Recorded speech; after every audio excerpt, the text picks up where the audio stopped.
как только началась эта оккупация, и я слышал стратегию, которую сказал еще министр иностранных дел Климкин. Он сказал, что мы в этой всей ситуации можем идти маленькими победами или маленькими шагами. То есть огромное количество разных конвенций, разных международных соглашений и законов, которые нарушила Россия.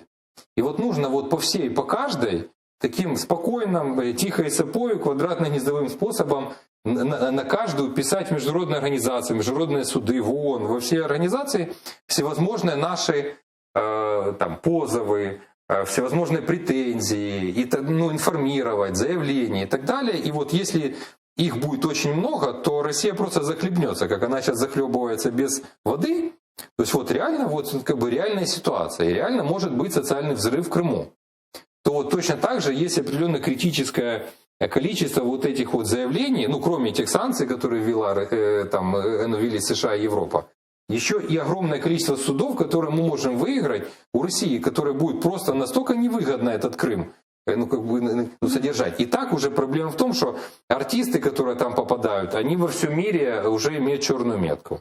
Авиакомпании, которые туда прилетают, по всему миру черную метку.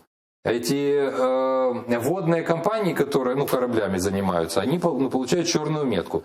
И так далее. То есть вот весь мир признал, что это аннексия, весь мир признал, что это санкции. А еще и куча компаний, которые там работают, например, там вот был скандал Siemens, который работает в Крыму. Да, они получают черную метку.